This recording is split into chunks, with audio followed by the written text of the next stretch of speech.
I knew something was wrong the moment I pulled into my driveway and saw my firewood processor sitting at an odd angle. The hydraulic arm extended like someone had just been using it. My name is Blake Anderson, and I had lived in the Cedar Ridge community in Springfield, Missouri for 3 years. I had purchased my home specifically because the 5-acre lots gave homeowners like me enough space to maintain our own wood supplies, which was essential since I heated my entire house with a wood-burning stove during those brutal Midwest winters. The firewood processor I owned was not some cheap piece of equipment either.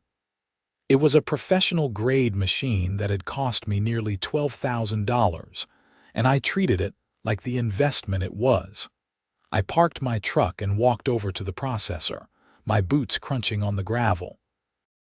The engine was still warm. I could feel heat radiating from the motor housing when I placed my hand near it. My jaw tightened. Someone had definitely been using my equipment, and recently too. I looked around my property, scanning the tree line and the road, but whoever had been here was long gone. The firewood processor sat on a concrete pad I had poured myself, positioned about 50 feet from my garage.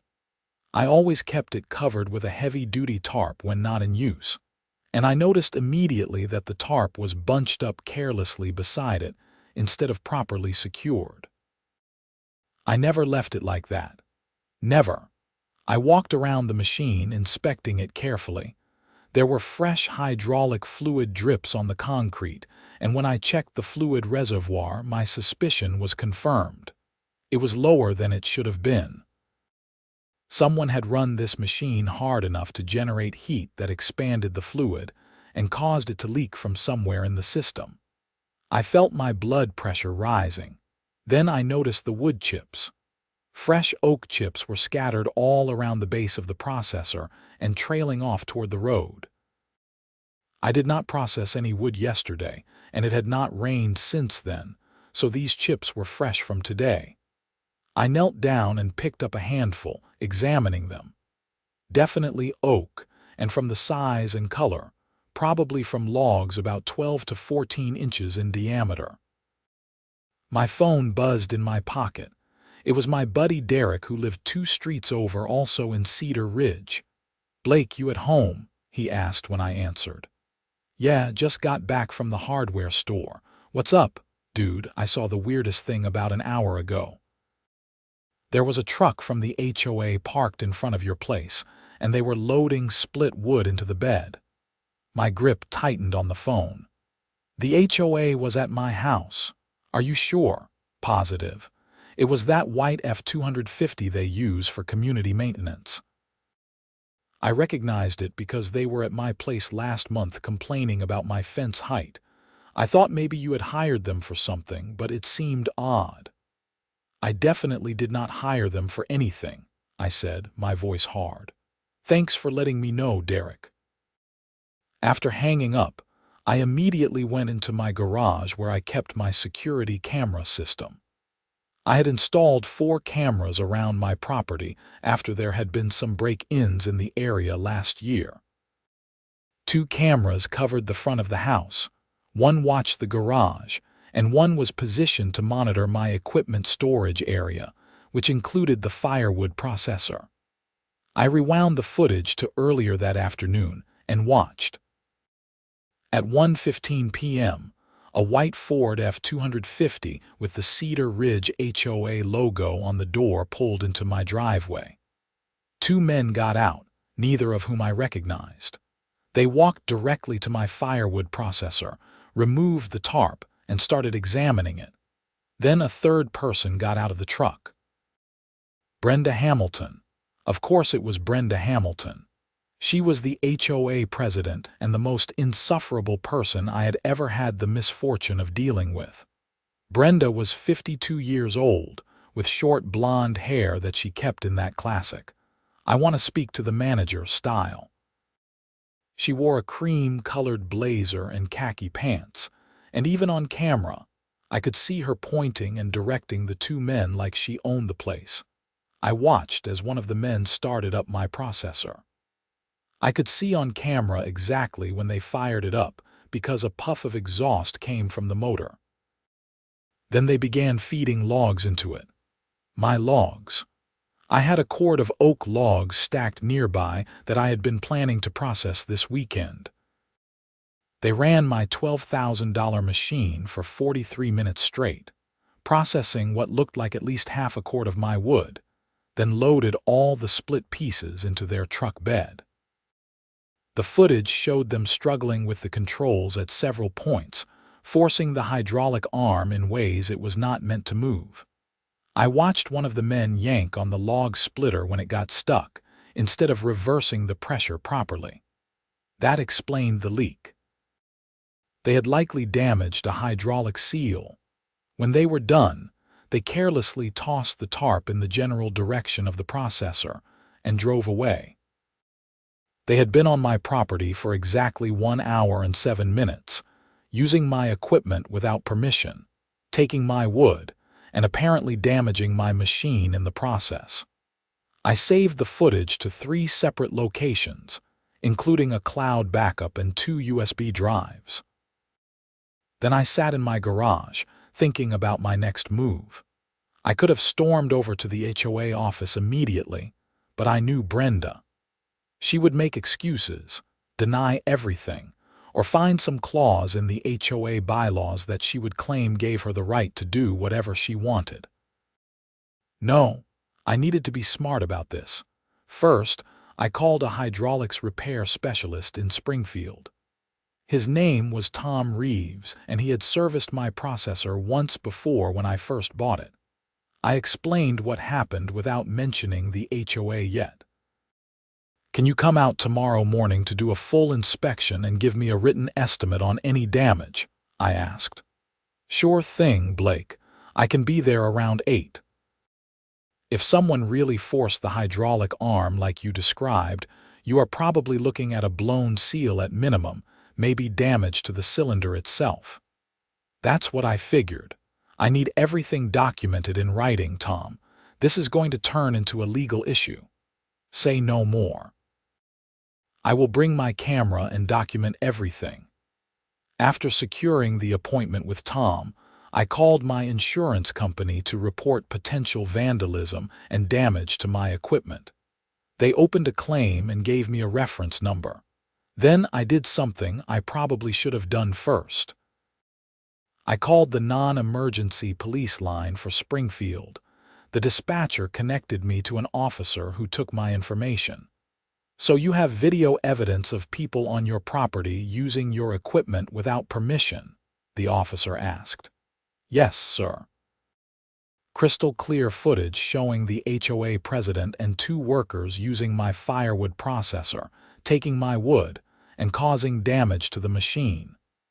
That could constitute trespassing, theft, and property damage. Would you like an officer to come take a report?" "Yes, please." Officer Martinez arrived 30 minutes later. He was a younger guy, probably in his early 30s with a professional demeanor. I showed him the camera footage on my laptop in the garage, and I watched his eyebrows rise as he took notes. "That's pretty blatant," he said.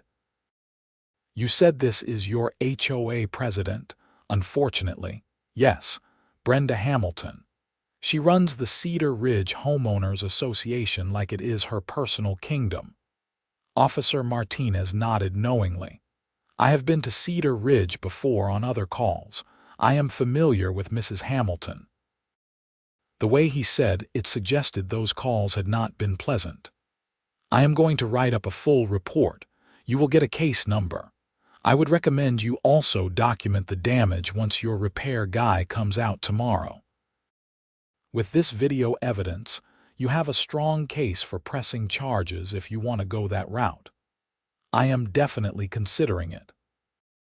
After Officer Martinez left with a copy of the video footage on a USB drive, I finally sat down in my living room and allowed myself to feel the full weight of my anger. It was not just about the machine or the wood. It was the principle. Brenda Hamilton genuinely believed she had the right to come onto my property and use my expensive equipment without even asking. The audacity of it was staggering. I heated up some leftover pizza and spent the evening researching Missouri property laws and HOA regulations. What I found was enlightening. While HOAs in Missouri had certain powers regarding community standards and common areas, they absolutely did not have the right to enter private property without permission, except in genuine emergencies. Using someone's personal equipment without consent was theft of services at minimum, potentially criminal trespassing, and any damage caused could result in civil liability or even criminal charges depending on the value and intent. I barely slept that night, my mind racing with scenarios of how this would play out. I kept thinking about all the times Brenda had overstepped with other neighbors. There was the time she had fined Jerry Thompson $500 for painting his shutters the wrong shade of approved beige.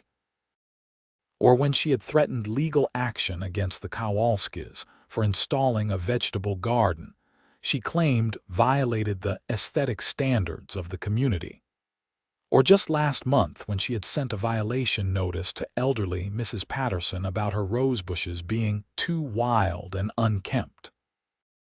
Everyone in Cedar Ridge had a Brenda Hamilton horror story, but nobody ever really stood up to her because fighting the HOA meant legal fees, time, and stress.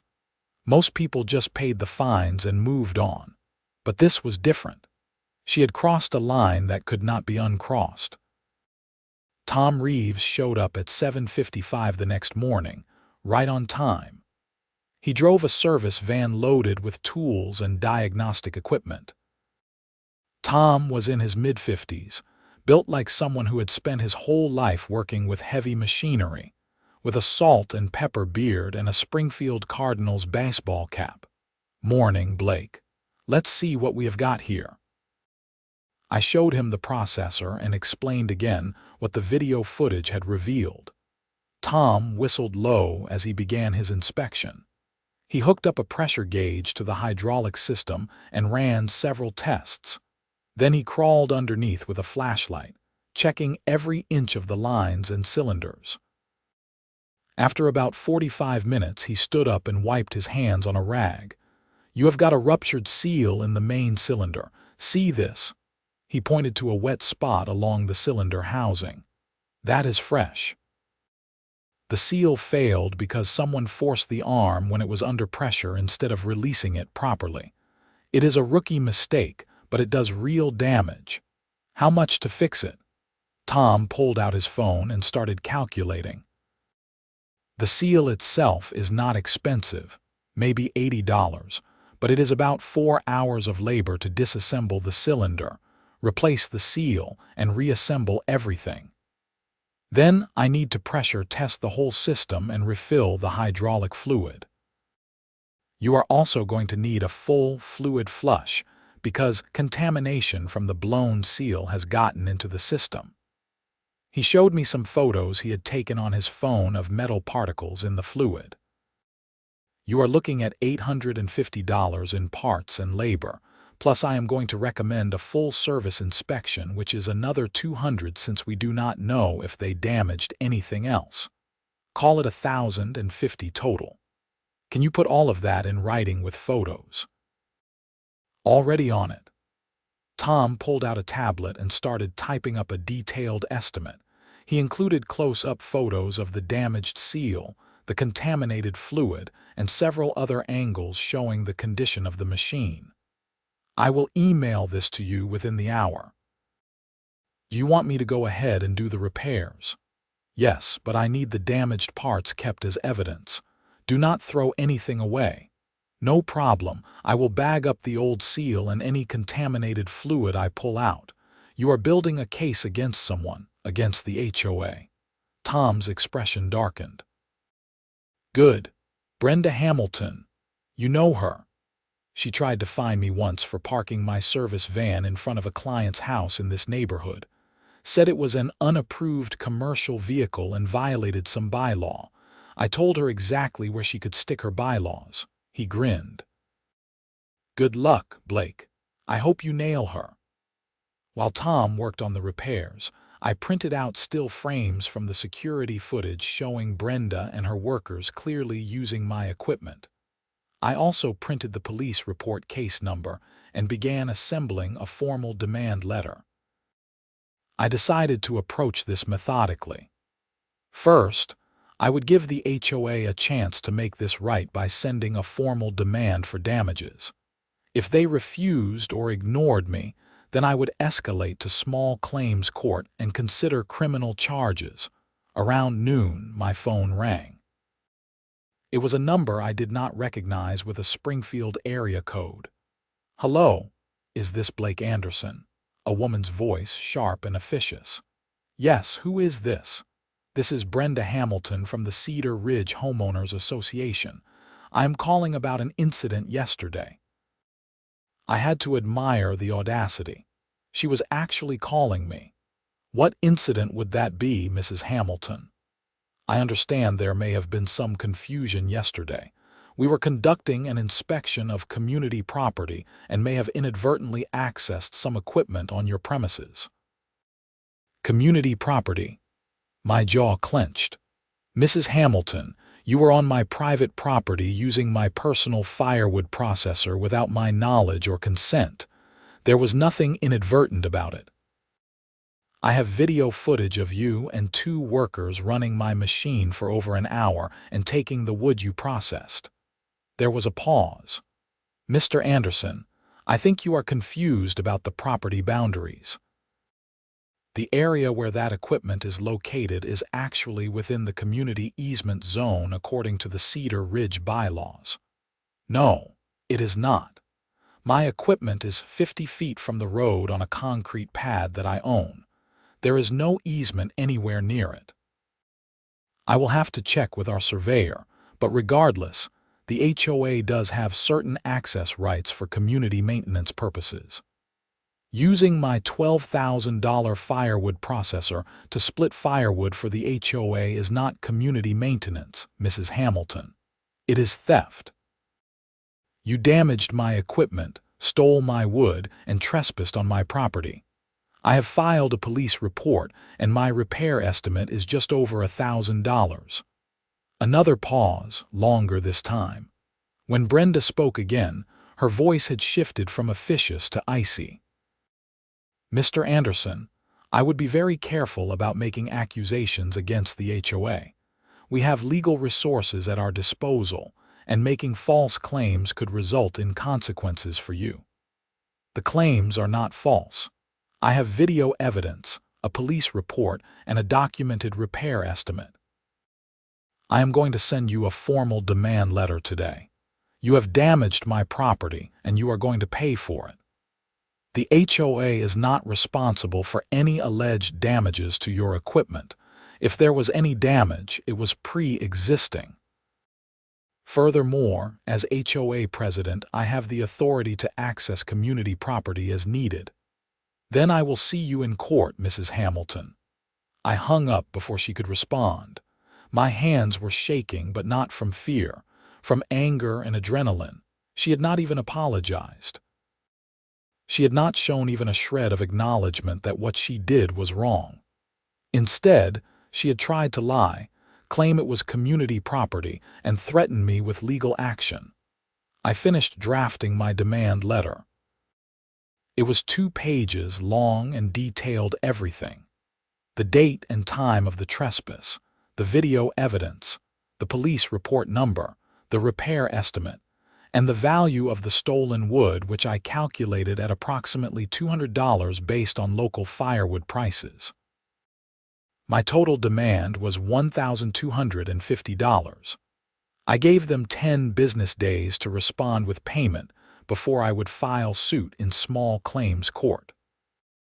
I printed 3 copies, had one notarized at the UPS store in town, and sent it via certified mail to both the HOA office address and to Brenda Hamilton personally at her home address, which I found through the community directory. I also sent copies via email to create a full paper trail. Tom Reeves finished the repairs around 3 that afternoon. "You are all set," he said, showing me the invoice. "Everything is documented.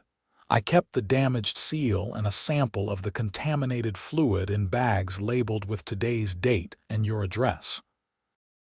If you need me to testify or provide expert witness testimony about the damage, just let me know." "I really appreciate that, Tom. Send me your invoice and I will get you paid by the end of the week." After Tom left, I tested the processor myself. It ran smoothly, the hydraulic arm moving through its full range of motion without any leaks or unusual sounds. At least the machine was fixed, but the principle of what Brenda had done still burned in my gut. Over the next few days, word spread through Cedar Ridge about what happened. Derek came by that evening and I showed him the footage. His reaction was similar to everyone else's, disbelief followed by anger. "I cannot believe she actually used your processor," he said, shaking his head. "I mean, I saw them loading the wood, but I assumed you had some arrangement. This is insane. The worst part is she called me today and tried to claim it was community property and that she had the right to use it. That is such garbage. Blake, you need to take her down. Someone needs to finally stand up to that woman." The sentiment was echoed by other neighbors throughout the week. Jerry Thompson stopped by. The Kowalskis brought over a casserole and words of encouragement. Even old Mrs. Patterson came over with her walker to tell me she hoped I gave that horrible woman what she deserved. It became clear that Brenda Hamilton had burned bridges with most of the community, but everyone was too intimidated or exhausted to fight back. I seemed to have become the unlikely champion of Cedar Ridge simply because I had the evidence and the willingness to pursue it. The 10-day deadline I had given the HOA came and went with no response. I checked my mailbox religiously, but there was nothing. No check, no letter, not even an acknowledgement that they had received my demand. I checked the tracking on the certified letters, and both showed as delivered and signed for. On the 11th day, I went to the Greene County Courthouse in Springfield and filed a small claims lawsuit against the Cedar Ridge Homeowners Association for $1,250 in damages plus court costs. The filing fee was about $50, and the clerk scheduled a hearing for 6 weeks out. I also filed for service of process, meaning the HOA would be officially notified of the lawsuit by a process server. I wanted everything done by the book, completely legitimate and above board. This was not some neighbor squabble. This was a legal matter, and I was going to treat it as such. 2 days after filing the lawsuit, I got another phone call. This time it was from a lawyer. "Mr. Anderson, my name is Kenneth Pratt. I represent the Cedar Ridge Homeowners Association. I am calling regarding the lawsuit you filed. I am listening. My clients are disputing your claims. They contend that they had legitimate access to the area in question and that any damage to your equipment was pre-existing and not caused by HOA personnel. Your clients are lying, Mr. Pratt. I have video evidence showing them using my equipment and damaging it. I have a police report. I have expert testimony from a licensed hydraulics technician. If the HOA wants to dispute this in court, that is their choice, but they are going to lose. Mr. Anderson, litigation is expensive and time-consuming for everyone involved. Perhaps we could reach a settlement. I already sent a demand letter 6 weeks ago requesting exactly what I am owed, $1,250. That offer has expired. If the HOA wants to settle now, the amount is $1,500 to cover my additional time, the filing fees, and the hassle of having to sue them in the first place. There was silence on the other end. Let me discuss this with my clients. I will get back to you. You do that, Mr. Pratt, and tell Mrs. Hamilton that the next time she wants to use someone's property, she should ask permission first. I hung up feeling oddly satisfied. The fact that they had hired a lawyer meant they were taking this seriously, which meant they knew they were in the wrong. A lawyer like Kenneth Pratt probably charged $200 an hour or more. If they wanted to spend thousands on legal fees to avoid paying me $1,500, that was their choice. 3 days later, Kenneth Pratt called again. "Mr. Anderson, my clients are willing to offer $750 to settle this matter and avoid court." "No, I am sorry," I said. "No. The settlement amount is $1,500, non-negotiable. Your clients trespassed on my property, used my equipment without permission, damaged it, and stole my wood. They had every opportunity to make this right, and instead they lied and hired a lawyer to intimidate me. $1,500, or I will see you in court." "Mr. Anderson, I do not think you understand the resources the HOA has at their disposal. And I do not think you understand how clear my video evidence is, Mr. Pratt. I am not some elderly homeowner you can bully into submission. I know my rights, I have documentation, and I am prepared to go all the way with this. $1,500. That is the offer," Kenneth Pratt sighed. "I will convey your position to my clients." Over the next 2 weeks I heard nothing. The court date was approaching, and I spent my time preparing. I organized all my evidence into a binder, printed still frames from the video with timestamps, the police report, the repair invoice, the demand letters, the certified mail receipts, and a written statement from Tom Reeves detailing the damage and how it was caused. I also prepared a written timeline of events and a brief opening statement. Small claims court in Missouri did not allow lawyers to represent parties, which actually worked in my favor. Brenda Hamilton would have to represent the HOA herself, and I was betting she was not prepared for an actual legal proceeding. 4 days before the court date, Kenneth Pratt called one last time. "Mr. Anderson, my clients have authorized me to offer $1,200. $1,500. Mr. Anderson, please be reasonable." "I am being completely reasonable. Your clients committed multiple violations of law and damaged my property. $1,500 is a bargain compared to what I could be asking for. It is also less than you have probably already paid in legal fees to Kenneth Pratt Associates." There was a long pause. I could hear muffled conversation in the background, as if Pratt had his hand over the phone while talking to someone. "All right, $1,500.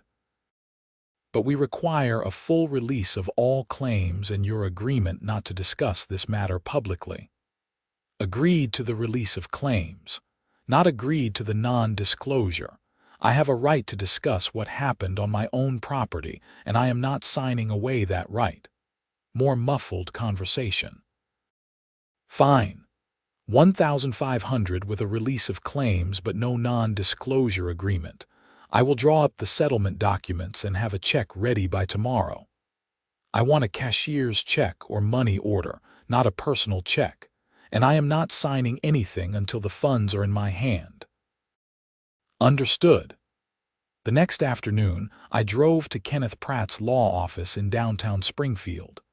It was in a nice building on South Avenue, one of those renovated historic structures with exposed brick and modern glass.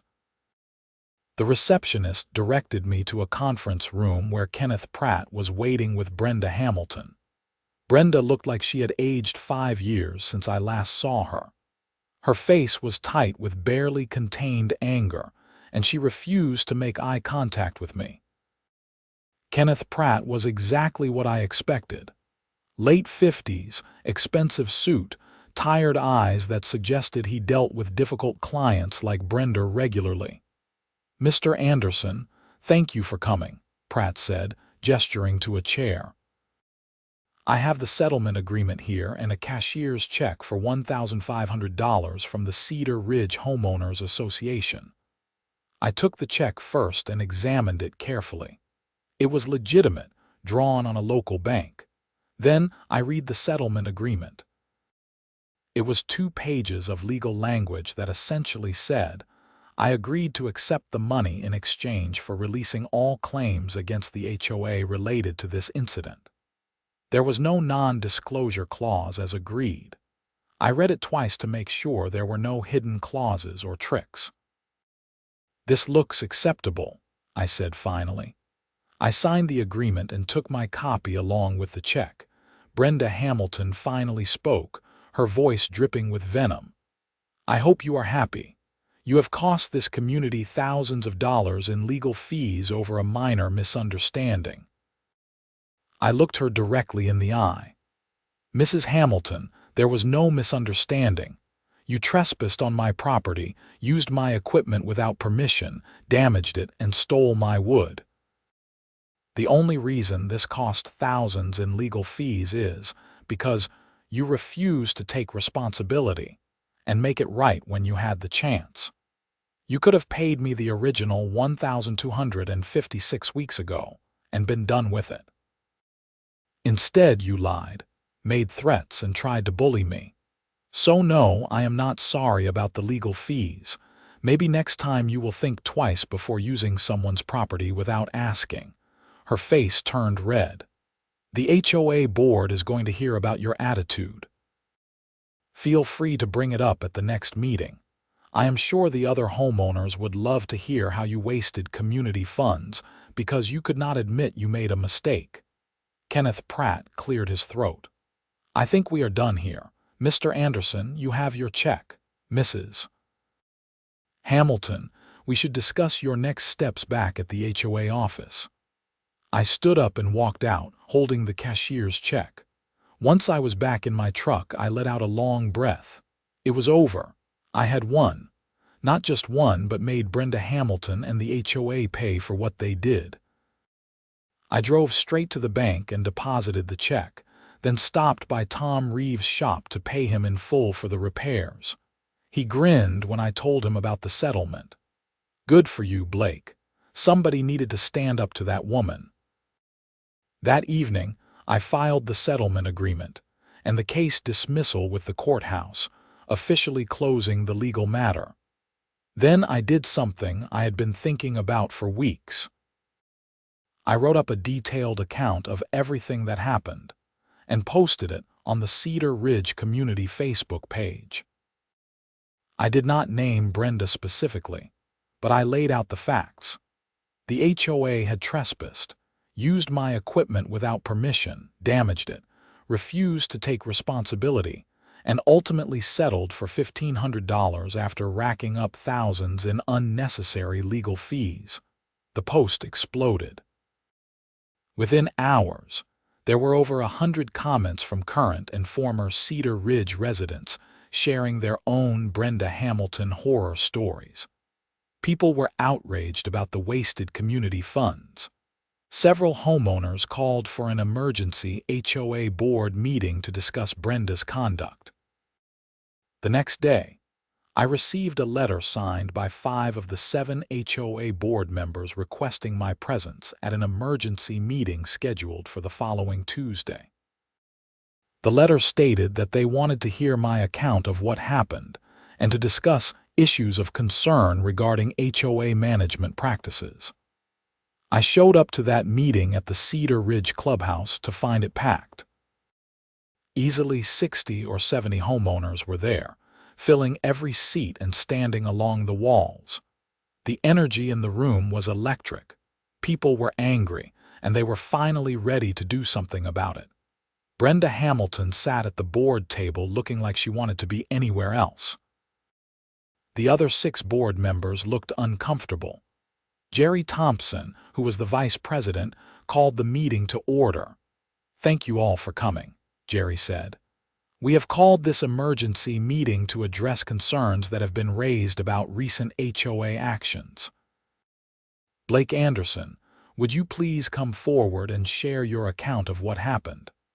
I walked to the front and spent 15 minutes laying out the entire story. I showed the video footage on a laptop connected to a projector screen. I showed the repair invoice, the police report, the demand letters, and the settlement agreement. When I finished, the room was silent. Then Mrs. Patterson stood up. "I have a question for Mrs. Hamilton.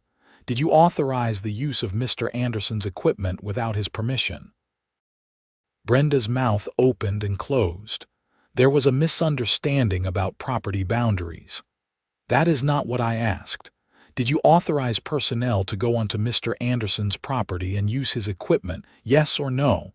We needed firewood for the clubhouse, and I thought." "Yes or no, Brenda?"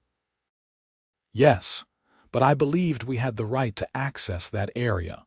The room erupted. Multiple people started shouting questions and accusations at once. Jerry Thompson had to bang the gavel repeatedly to restore order.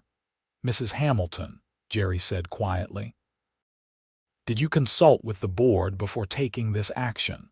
"No, but as president I have discretionary authority for maintenance decisions. Using a resident's personal property is not a maintenance decision. It is trespassing and theft." Jerry looked at the other board members. "I am calling for a vote of no confidence in Brenda Hamilton as HOA president." The vote was 6-1. Only Brenda voted against her own removal. The board then voted unanimously to issue a formal apology to me and to implement new policies requiring board approval for any actions involving resident property. Brenda stood up, her face flushed with humiliation and rage. "You are all making a huge mistake. I have served this community for 8 years, and this is the thanks I get. I quit." She grabbed her purse and stormed out of the clubhouse.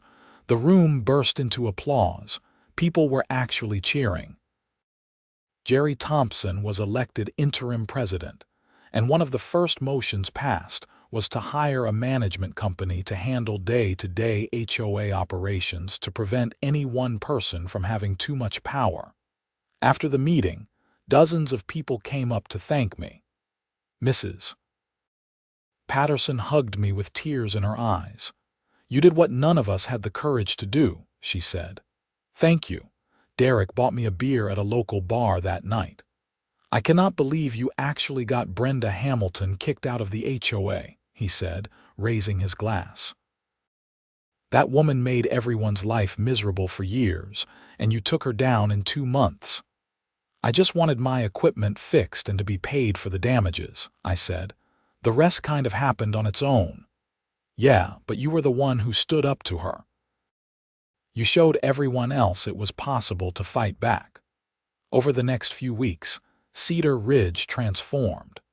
The new interim board under Jerry Thompson's leadership was reasonable and focused on actual community needs rather than petty power trips. They reviewed all the fines Brenda had issued over her 8 years as president and found that nearly 30% were either excessive or based on her personal interpretations of vague bylaws rather than actual violations. They refunded over $15,000 to homeowners who had been unfairly fined. The board also discovered that Brenda had been paying herself a consulting fee of $500 per month without board approval, which she had buried in the budget under miscellaneous expenses. That alone was $6,000 a year. Over 8 years, she had essentially stolen $48,000 from the HOA. Jerry called me personally to tell me they had referred the matter to the Springfield Police Department for investigation. "We are getting a forensic audit of the HOA finances," he said. "Preliminary findings suggest Brenda may have embezzled a lot more than just the consulting fees. There are unexplained expenses, missing receipts, and vendor payments to companies that do not seem to exist." "You are kidding," I said, though part of me was not surprised. I wish I was. The prosecutor's office is now involved. This could turn criminal. 6 weeks after the emergency HOA meeting, Brenda Hamilton was arrested at her home and charged with embezzlement, theft by deception, and fraud. The forensic audit revealed she had stolen nearly $87,000 from the Cedar Ridge HOA over 8 years through fake invoices, inflated expenses, unauthorized payments to herself, and other schemes.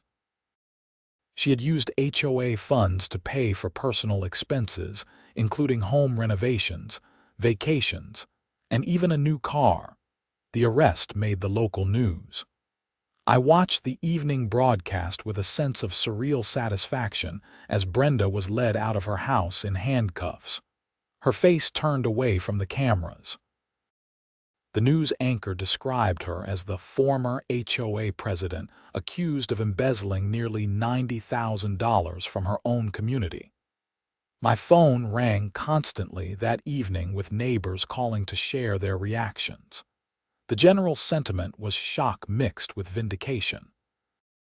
Everyone had suspected Brenda was abusing her power, but nobody had imagined it went this far. The criminal case moved forward over the following months. I was called to testify at a preliminary hearing about the incident with my Firewood processor. The prosecutor, a sharp woman in her 40s named Diana Reeves, explained that my case was important because it established a pattern of Brenda believing she could use HOA resources and community funds for personal benefit without accountability. Your incident was the thread that, when pulled, unraveled everything, Deanna told me before I testified. The board would never have done a deep audit if your situation had not forced them to take a hard look at her management practices. I testified about the trespassing, the equipment damage, Brenda's lies and attempts to claim it was community property, and her refusal to accept responsibility. The defense attorney, a slick guy in an expensive suit, tried to make it seem like a simple misunderstanding, but the video footage was damning. You could see Brenda clearly pointing and directing her workers to use my equipment. There was no misunderstanding. It was intentional. Brenda eventually took a plea deal rather than face trial. She pleaded guilty to felony theft and embezzlement charges, and was sentenced to 3 years in prison with the possibility of parole after 18 months. She was also ordered to pay full restitution of $87,000 to the Cedar Ridge HOA, though Jerry told me the board was not optimistic about recovering much of it.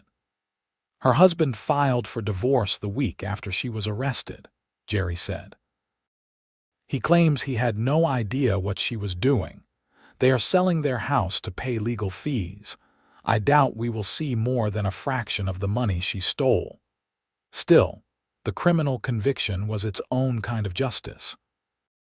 Brenda Hamilton, the woman who had terrorized an entire community for years with her petty tyranny and power trips, was now a convicted felon heading to prison.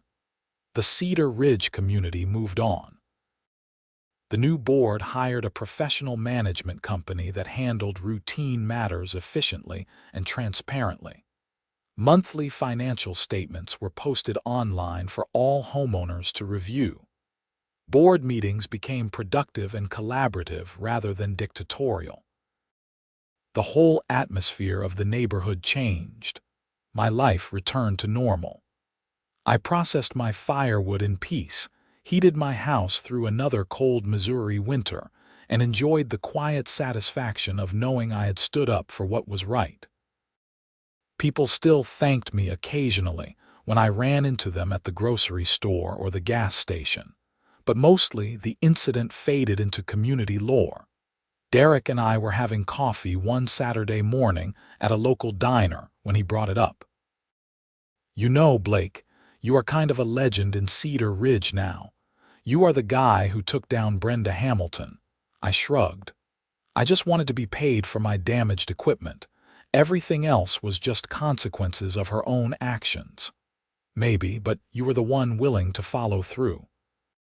How many other people did she screw over who just paid the fine or ate the loss because fighting seemed too hard?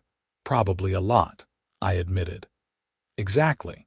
You showed everyone that bullies can be beaten if you stand up to them and do not back down. That matters. I thought about that. Maybe Derek was right. Maybe the real story was not about a firewood processor or stolen wood or even embezzled money. Maybe it was about the fact that someone finally said no to a petty tyrant and followed through despite threats and intimidation. Looking back on the whole experience, I learned a few things. First, document everything. If I had not had those security cameras, it would have been my word against Brenda's, and who knows how that would have turned out. Second, know your rights. Brenda counted on people being ignorant of property law and HOA regulations. The moment I educated myself, her power evaporated. Third, do not be afraid to stand up for yourself. It might be uncomfortable, it might take time and effort, but sometimes it is necessary. The firewood processor still sits on its concrete pad behind my garage, running smoothly after Tom Reeves repairs. I use it every fall to process wood for the winter. Every time I start it up, I think about that day I came home to find it warm and leaking hydraulic fluid, and how that single moment set off a chain of events that exposed corruption and changed an entire community. I also think about Brenda Hamilton sitting in a prison cell, probably still convinced she did nothing wrong, still believing she was entitled to use other people's property and money for her own purposes. Some people never learn. As for Cedar Ridge, it is a better place now. The HOA functions the way it is supposed to, maintaining common areas, enforcing reasonable rules, and serving the interests of homeowners rather than the ego of one power-hungry individual. Property values have actually increased since Brenda's removal, possibly because buyers are no longer scared off by horror stories of HOA tyranny. Jerry Thompson continues as HOA president, and he is doing a great job. He is fair, transparent, and actually listens to homeowners. The community even threw a barbecue last summer to celebrate the one-year anniversary of the new board, and someone jokingly suggested, "We give me an award for most valuable neighbor." I declined, but I appreciated the sentiment. I still live in my house on those 5 acres in Cedar Ridge. I still heat with wood. I still value my privacy and my property rights. And I still have those security cameras running 24/7, just in case. But honestly, I do not expect any more trouble. The new HOA leadership learned the lesson that Brenda never did. Respect people's property, follow the rules, and be accountable for your actions. It is a simple lesson, but apparently some people need to go to prison to learn it. One afternoon, about 18 months after the whole incident, I was out by my firewood processor running a load of hickory logs when a car pulled up. A woman got out, someone I did not recognize. She was in her 30s, professionally dressed, carrying a notebook. "Blake Anderson?" she asked. "That is me. Can I help you?" "My name is Rachel Morrison. I am a reporter with the Springfield News Leader. I am doing a follow-up story on the Brenda Hamilton case now that she is up for parole, and I wanted to get your perspective on how the incident with your property led to uncovering her embezzlement scheme." I wiped my hands on my jeans and considered her request. "You know, I have pretty much moved on from all that. What exactly would you want to know? Just your side of the story. How you felt when you discovered she had used your equipment, why you decided to pursue it legally, and whether you think justice was served." I thought about it for a moment, then nodded. "All right, I can give you a few minutes." We sat on my porch, and I walked her through the whole story one more time. Rachel took notes and asked good questions. She was particularly interested in the moment I decided not to just let it go. "What made you think it was worth pursuing?" she asked. "A lot of people would have just written it off as bad luck and moved on." "It was not about the money, really. I mean, the repairs were expensive, but I could afford it. It was about the principle. Brenda Hamilton thought she could do whatever she wanted without consequences because she was HOA president. She thought she was above the rules that applied to everyone else. If I had let it go, I would have been validating that belief, and she would have kept doing it to other people, or worse. Which, as it turned out, she was already doing through the embezzlement. You think the punishment fit the crime? Honestly, probably.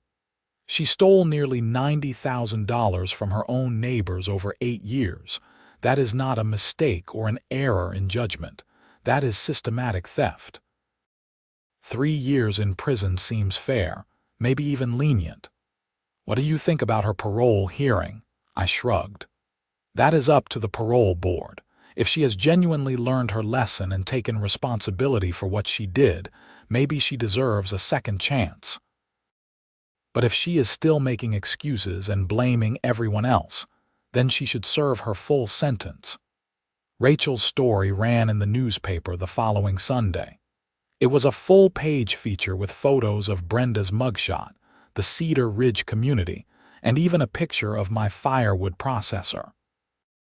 The headline read, "How a Firewood Processor Brought Down an HOA Tyrant." The article was fair and well-researched, including interviews with other Cedar Ridge residents and quotes from Jerry Thompson about how the community had changed since Brenda's removal. The article went viral locally.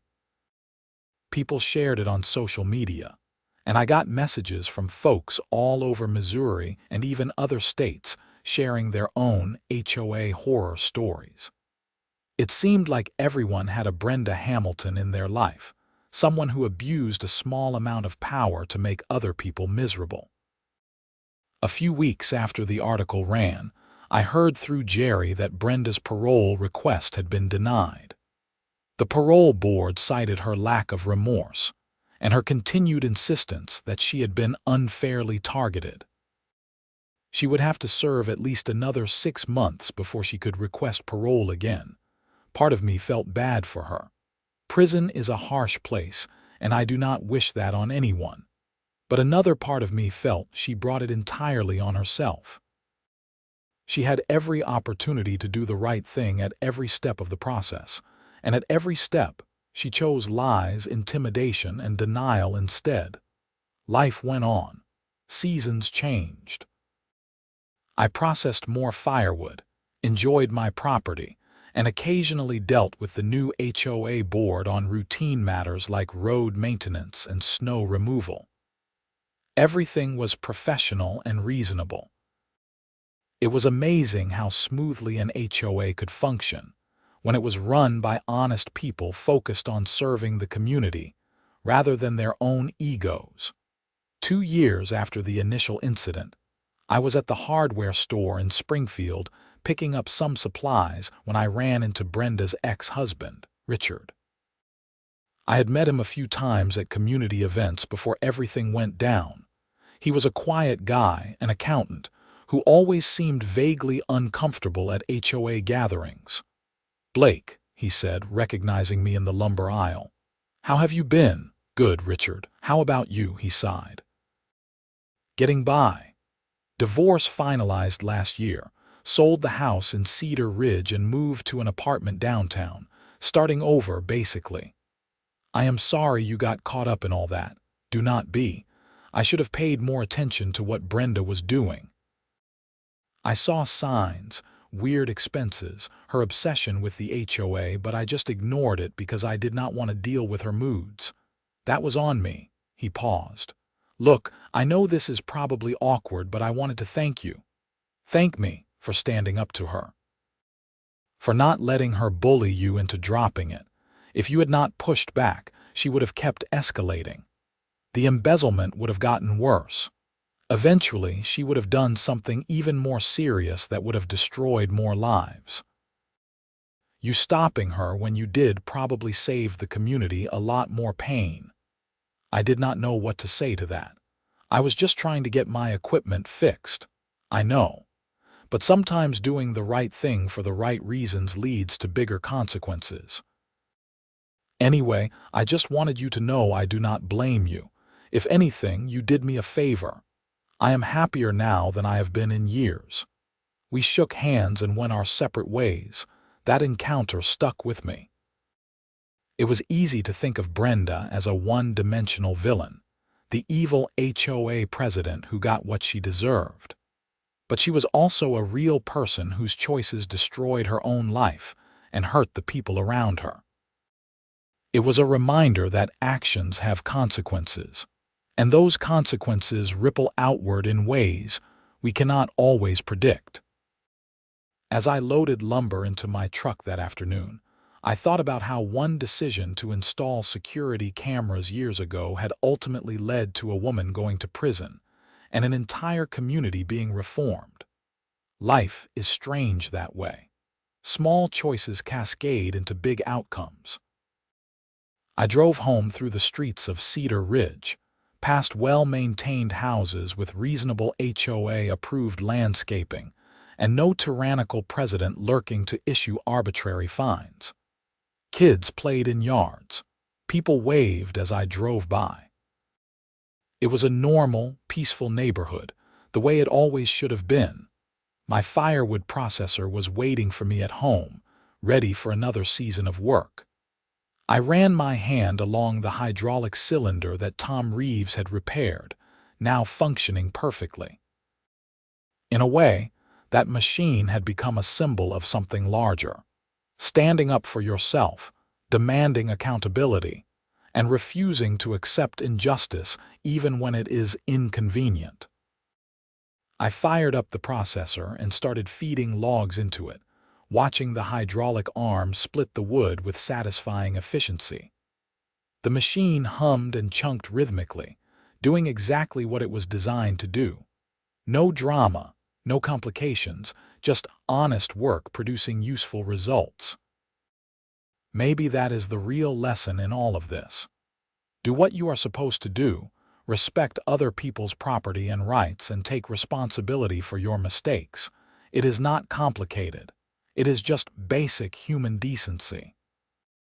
And if someone violates those principles, do not be afraid to stand up and demand accountability. Document everything, know your rights, and follow through. Sometimes the system works if you make it work. As the sun set over Cedar Ridge that evening, I stacked the last of the split wood and covered my processor with its tarp, properly secured this time. I looked around my property, at the home I had worked hard to afford, the land I maintained, and the community I was part of. It felt good. It felt right. Brenda Hamilton was somewhere in a correctional facility in Missouri, serving time for her crimes. I had moved on. Cedar Ridge had moved on. Life continued in the way it is supposed to when justice is served and people are held accountable for their actions. I walked inside my house, poured a glass of bourbon, and sat on my back porch watching the stars come out. Somewhere in the distance, I could hear the faint sound of neighbors talking and laughing. Cedar Ridge was healing, becoming the community it was meant to be. And my firewood processor sat undisturbed on its concrete pad, ready for tomorrow's work, the hydraulic seal replaced and functioning perfectly, the contaminated fluid flushed and refilled, all damages repaired and paid for in full, justice served. Lesson learned. Story ended.